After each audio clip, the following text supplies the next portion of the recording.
Hello everyone, welcome back to the channel. Last video में हम लोगों ने देखा था कैश फ्रॉम ऑपरेटिंग एक्टिविटी को।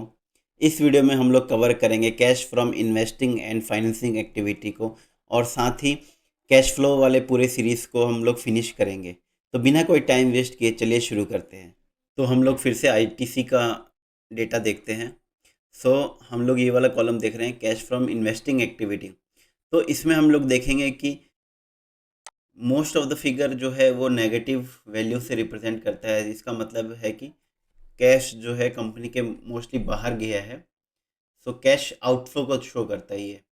सो यहाँ पे 2021 में ये पॉजिटिव दिख रहा है, देन 24 में पॉजिटिव दिख रहा है। तो सिर्फ 2 साल पॉजिटिव में दिख रहा है, बाकी सब साल नेगेटिव में दिख रहा है। इसका मतलब ये है कि कैश मोस्टली कंपनी के बाहर में गया है। सो इसका डिटेल एक बार एनालिसिस देखते हैं हम लोग।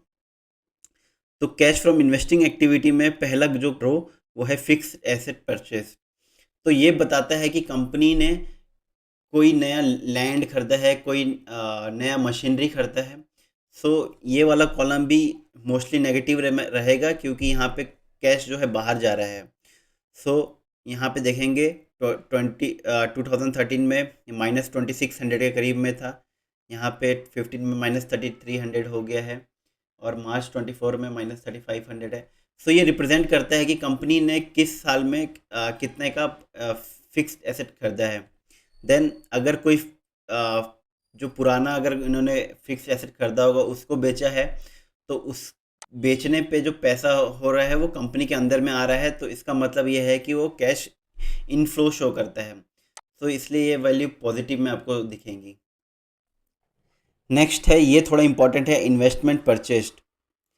तो इसमें क्या होता है कि कंपनी ने अगर कोई नई कंपनी एक्वायर की है या नए प्रोजेक्ट में कहीं पे इन्वेस्टमेंट किया है, तो वो शो करता है। तो इसमें ये एक दो धारी तलवार के की तरह काम करता है। अगर कंपनी इन्वेस्टमेंट कर रही है लेकिन वो इन्वेस्टमेंट कैश जनरेट नहीं कर पा रहा है, तो वो नेगेटिव है। अगर कंपनी इन्वेस्टमेंट कर रही है लेकिन जो उसका इन्वेस्टमेंट है वो भी पैसे जनरेट करके दे रहा है कंपनी को, तो वो कंपनी के लिए पॉजिटिव सौदा रहता है। सो इसलिए ये दो धारी तलवार की तरह काम करता है इन्वेस्टमेंट परचेज। तो देखते हैं कि यहाँ पे कंपनी कहाँ कहाँ कितना पैसा लगा रही है। सो -75,000 का इसने 2013 में कहीं इन्वेस्टमेंट किया है। देन -94, -98, देन 154,000 का कुछ इन्होंने किया है, और यहाँ पे माइनस फिर 75,000 करोड़ का है। तो ये शो कर रहा है कि यहाँ इतना इतना पैसा कंपनी कहीं और प्रोजेक्ट्स में, किसी और कंपनी में, कहीं पे किसी और कंपनी के प्रोजेक्ट्स में इन्वेस्ट कर रही है। जो नेक्स्ट कॉलम है, इन्वेस्टमेंट सोल्ड। इसमें यह है कि कहीं पे इन्वेस्ट किया होगा उसको अगर ये बेच रही है, अ, किसी कंपनी में अगर इन्वेस्टमेंट किया होगा, तो वो जो पिछला इन्वेस्टमेंट है होगा उसको अगर सेल कर रही है, तो वहाँ से कितना पैसा आ रहा है। तो ये वाला कॉलम शो करता है। सो ये पूरे कैश फ्रॉम इन्वेस्टिंग एक्टिविटी में थोड़ा सा यही दो कॉलम देखने वाला होता है, और ये बताता है कि कंपनी किस तरीके से इन्वेस्टमेंट कर रही है और वहाँ से पैसा जनरेट कैसा हो रहा है। देन इंटरेस्ट रिसीव्ड है, अगर कंपनी कहीं पे लोन दे रही है किसी को, वहाँ से कितना पैसा जनरेट कर पा रही है, तो ये वो है interest received. Dividend received, company ने कहीं किसी और कंपनी में पैसा लगाया है और वहाँ वो कंपनी डिविडेंड पे कर रही है, तो ये वाला कॉलम वो शो करता है। तो ये आपको दिखेगा पर ईयर कितने का डिविडेंड इसको मिल रहा है। तो देखने से लग रहा है कि 249 करोड़ का यहाँ पे 2013 में इसको मिल रहा था, 2015 में 268, लेकिन उसके बाद में इसका डिविडेंड नहीं मिल रहा है। दैट मीन्स कंपनी ने 2015 तक किसी कंपनी में इन्वेस्ट किया होगा, वहाँ से इसको डिविडेंड मिल रहा था 2015 तक, लेकिन उसके बाद में वो बहुत कम हो गया है। इन्वेस्ट इन सब्सिडरीज, कोई इसकी सिस्टर कंपनी होगी, वहाँ पे अगर कुछ इन्वेस्टमेंट कर रही होगी या ग्रुप कंपनीज में कहीं कर रही होगी, तो ये सब चीज़ें हैं। जो अदर इन्वेस्टिंग आइटम्स है, जो इन सब में कवर नहीं हो पाया, वो इधर शो कर रही है कंपनी, -1200, -3700। सो ये वाला कॉलम जो है, मैं उतना जनरली मैं नहीं फोकस करता हूँ कैश फ्रॉम इन्वेस्टिंग एक्टिविटीज़ में। बस इसमें मैं थोड़ा सा ये देखता हूँ कि कंपनी किसी और प्रोजेक्ट में कहीं पे इन्वेस्ट कर रही है कि नहीं कर रही है।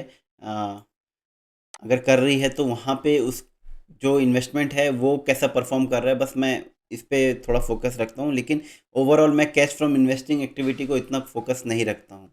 तो अभी देखते हैं cash from financing activity. So cash from financing activity में जनरली क्या चीज़ें आती हैं, अगर कंपनी को एक्सपेंशन करना होता है कुछ ग्रोथ के लिए, तो वो लोन ले रही है। अगर लोन लेती है तो उसको किस तरीके से उसका इंटरेस्ट रीपे कर रही है, लोन को किस तरीके से कम कर रही है, ये सब चीज़ें फाइनेंसिंग एक्टिविटी में आता है। अपने शेयर होल्डर के साथ में कंपनी किस तरीके से और कितना डिविडेंड शेयर कर रही है, ये जो पूरा डिटेल्ड जो डेटा आता है वो हम लोग देख सकते हैं कैश फ्रॉम फाइनेंसिंग एक्टिविटी में। तो देखते हैं हम लोग आईटीसी का एग्जांपल। तो यहाँ पे देखेंगे आप लोग 2013 से 24 तक cash from financing activity mostly negative है। मार्च 2014 में -4000 था, देन 18 में -6000 है, देन 24 में पहुँचते पहुँचते -18.5 है।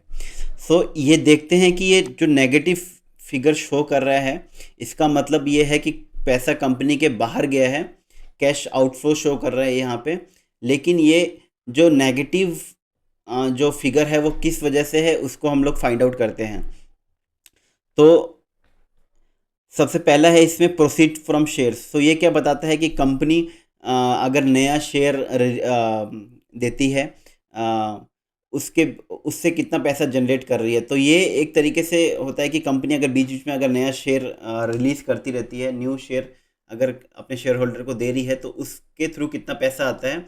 सो इससे क्या होता है कि जो एग्जिस्टिंग शेयर होल्डर्स होते हैं उनका जो शेयर होता है वो डाइल्यूट हो जाता है। सो यहाँ से कंपनी कितना पैसा जनरेट कर रही है ईयर ऑन ईयर, ये डिटेल यहाँ पे मिल जाएगा आपको। देन प्रोसीड फ्रॉम बोरोइंग्स, ये काफ़ी ज़्यादा इंपॉर्टेंट है। सो कंपनी अगर लोन ले रही है तो वो डिटेल्ड आपको प्रोसीड फ्रॉम बोरोइंग से मिलेगा। तो इसमें हम लोग देखेंगे आईटीसी का बहुत ही कहीं कहीं पे सिर्फ शो कर रहा है लोन के लिए ये 156, देन 7, देन 11, और बाकी जगह मोस्टली जीरो है। इसी ये शो करता है कि ये कंपनी अपने एक्सपेंशन के लिए लोन पे डिपेंड नहीं कर रही है। अगर इसको कुछ एक्सपेंशन करना होता है तो ये अपने कैश फ्लो का यूज़ करके वो मोस्टली कर रही होगी। सो इस वजह से ये यहाँ पे कभी कभी आपको बहुत ही कम आपको लोन दिखेगा। देन रीपेमेंट ऑफ बोरिंग, तो कंपनी ने अगर कहीं से लोन लिया है उसको किस तरीके से रीपे कर रही है, तो ये डेटा आपको यहाँ पे दिख जाएगा। Interest paid, so interest paid show करता है कि कंपनी किस तरीके से जो लोन लिया है उस पर किस तरीके से इंटरेस्ट पे कर रही है, वो यहाँ पे आपको दिखेगा। देन डिविडेंड्स पेड, ये काफ़ी ज़्यादा इम्पोर्टेंट कॉलम है, और इसमें दिखेगा कि आपको कंपनी काफ़ी हैवीली डिविडेंड पे कर रही है अपने शेयर होल्डर के साथ में।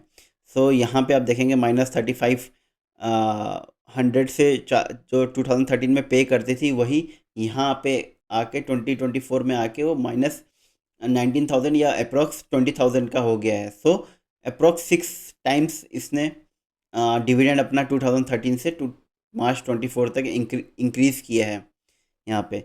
सो देखेंगे कि यही इसी वैल्यू के कारण में जो इसका कैश फ्रॉम फाइनेंसिंग एक्टिविटी है वो इसलिए नेगेटिव में आ रहा है। सो ये जो नेगेटिव वैल्यू है ये टोटली जो कंपनी डिविडेंड अपने शेयर होल्डर्स के साथ में शेयर कर रही है उसके थ्रू है। तो ये इसलिए इतना ज़्यादा नेगेटिव इम्पैक्ट नहीं क्रिएट कर रहा है। ये मतलब कंपनी मतलब शेयर होल्डर के लिए पॉजिटिव साइन है, क्योंकि कंपनी इतना ज़्यादा डिविडेंड शेयर होल्डर के साथ में शेयर कर रही है। लेकिन अगर हम कंपनी के पर्सपेक्टिव से देखेंगे तो ये कंपनी के लिए थोड़ा सा नेगेटिव साइन हो जाता है, क्योंकि इससे ये पता लगता है कि कंपनी अपने लिए कम पैसा बचा रही है फर्दर बिजनेस एक्सपेंड करने के लिए, लेकिन शेयर होल्डर के साथ में अपना प्रॉफिट ज़्यादा से ज़्यादा शेयर कर रही है। सो ये भी इसका देखने का दो अलग अलग तरीका हो सकता है। शेयर होल्डर के लिए तो अच्छी बात है क्योंकि उसको ज़्यादा डिविडेंड मिल रहा है, लेकिन कंपनी के लिए थोड़ा सा नेगेटिव हो जाता है ये। तो यहाँ पे देखेंगे कि कैश फ्रॉम ऑपरेटिंग एक्टिविटी, मार्च अगर हम 2017 में देखें तो लगभग जो ऑपरेटिंग एक्टिविटी से जो मेन बिजनेस से कंपनी 10,000 का कैश जनरेट कर रही थी, लेकिन डिविडेंड लगभग 7,000 का पे कर रही थी, लेकिन मार्च 2024 में ये डबल से भी कम है ऑपरेटिंग प्रॉफिट। मीन्स प्रॉफिट तो डबल से इंक्रीमेंट नहीं हुआ, लेकिन यहाँ पे देखेंगे तो ये 3 टाइम्स लगभग इसने अपना डिविडेंड बढ़ा दिया। तो प्रॉफिट डबल भी इंक्रीमेंट नहीं हुआ, लेकिन जो डिविडेंड है कंपनी ने 3 टाइम्स ज़्यादा पे कर रही है। सो कंपनी के लिए थोड़ा सा ये नेगेटिव हो सकता है, लेकिन शेयर होल्डर के लिए थोड़ा सा अच्छा अच्छा सिग्नल है। देन ये जो बाकी के चीज़ें हैं, दो extra financial liabilities and other financing items. So यहाँ पे अदर फाइनेंसिंग एक्टिविटीज़ में कंपनी जो यहाँ पे डेटा नहीं आया है, जो रेस्ट जो डेटा है वो ये सब यहाँ पे है, तो इस पे भी मैं ज़्यादा फोकस नहीं करता हूँ। तो कैश फ्रॉम फाइनेंसिंग एक्टिविटीज़ में मैं ज़्यादा फोकस करता हूँ बोरोइंग्स में एंड डिविडेंड पेड्स में। तो अगर हम और किसी कंपनी का एग्जांपल देखें जो ज़्यादा से ज़्यादा डेब्ट लेती है अपने एक्सपेंशन के लिए, वो देखते हैं। सो यहाँ मैं वेदांता का एक बार एग्जांपल देखते हूँ लेते हैं, और यहाँ पे देखते हैं कैश फ्रॉम फाइनेंसिंग एक्टिविटी में वेदांता किस तरीके से अपने बोरोइंग्स को बढ़ा बढ़ा रही है। तो यहाँ पे आप लोग देखेंगे तो cash proceed from borrowings. So proceeds from borrowings में ये देखेंगे कि कंपनी बहुत ज़्यादा डिपेंड कर रही है एक्सपेंशन के लिए अपने बोरोइंग्स पे। सो ये काफ़ी ज़्यादा लोन यहाँ पे आपको दिखेगा ले रही है। हालांकि वो लोन को रीपे भी कर रही है, लेकिन ये इससे शो होता है कि कंपनी बहुत ज़्यादा लोन पे डिपेंडेंट है। तो हम लोग फिर से आईटीसी के एग्जांपल पे आते हैं। तो हमने कवर कर लिया है cash from investing activity and cash from financing activity. तो जो ये तीनों का जो रिजल्टेंट आता है, जो तीनों को मिला के जो कैश फ्लो आता है वो नेट कैश फ्लो रहता है, और वो देखते हैं कि किस तरीके से आईटीसी का इंक्रीमेंट हो रहा है या नहीं हो रहा है। सो 2013 में ये -90 करोड़ था, 2014 में ये -32 था, फिर यहाँ पे थोड़ा अच्छा रहा 2016 इसके लिए। देन यहाँ पे 75 करोड़ रहा। देन धीरे धीरे 23 एंड 24 मार्च 23 एंड मार्च 24 में फिर से थोड़ा सा अच्छा हुआ। तो इसमें ये शो कर रहा है कि कभी कंपनी का कैश फ्लो जो नेट कैश फ्लो है कभी नेगेटिव रह रहा है, कभी पॉजिटिव रह रहा है, लेकिन ओवरऑल है कि मतलब 50-50 दिख रहा है कि कभी नेगेटिव में है कभी पॉजिटिव में है। सो जो नेट कैश फ्लो है पॉजिटिव जो वैल्यू है वो शो करता है कि कंपनी का नेट कैश फ्लो अगर पॉजिटिव है तो कंपनी के लिए फाइनेंशियली अच्छा है, वो कंपनी का फाइनेंशियल हेल्थ पता लगता है कि अच्छा कर रही है कंपनी। उसके उल्टा अगर कैश फ्लो अगर नेगेटिव में है नेट कैश फ्लो, तो ये शो करता है कि कंपनी का कुछ मैनेजमेंट में इशू है, कैश फ्लो मैनेज नहीं कर पा रही है कंपनी, इसलिए वो over the year consistent negative में है कैश फ्लो। सो अगर हम किसी और कंपनी का अगर देखेंगे, लाइक मैं केपीआईटी का एग्जांपल अगर लेता हूँ, तो उसका अगर हम लोग देखेंगे नेट कैश फ्लो, तो इसका ओवर द ईयर पॉजिटिव में है। मार्च 20 एंड 21 में कोरोना के कारण थोड़ा सा इसको इम्पैक्ट हुआ, लेकिन उसके बाद से देखिए आप फिर से इस कैश फ्लो काफ़ी अच्छे से बढ़ रहा है। तो इससे ये शो होता है कि कंपनी जो है अपना कैश फ्लो बहुत अच्छे से मेंटेन कर रही है। लेकिन अगर इसके ठीक उल्टा अगर कंटिन्यूस नेगेटिव में है और वो फिगर भी अगर बढ़ते हुए जा रहा है, ज़्यादा से ज़्यादा नेगेटिव वैल्यू हो रही है, तो उससे वो पता लगता है कि कंपनी अपना कैश फ्लो अच्छे से मैनेज नहीं कर पा रही है, और उसके कारण उसको बाद में दिक्कत हो सकती है। सो एक बार देख लेते हैं कि इन्वेस्टर के पर्सपेक्टिव में क्या चीज़ें कैश फ्लो में अच्छी होती हैं और क्या चीज़ें उसके लिए एक नेगेटिव चीज़ें होती हैं। सो पहले सबसे पहले देखते हैं कि उसके लिए पॉजिटिव क्या है। सो अगर उसका ऑपरेटिंग कैश फ्लो अगर इंक्रीज़ हो रहा है ओवर द ईयर, तो ये शो करता है कि कंपनी का जो कोर बिजनेस है वो काफ़ी अच्छा परफॉर्म कर रहा है और वो काफ़ी अच्छे से कैश जनरेट कर रहा है। साथ ही अगर कंपनी, सेकंड पॉइंट है इसमें, अगर कंपनी ने कोई डेप्ट लिया है और उस डेप्ट को वो रीपे कर रही है और उस डेप्ट को वो पूरा ख़त्म कर रही है, तो वो कंपनी का एक रिस्पॉन्सिबल अप्रोच शो करता है।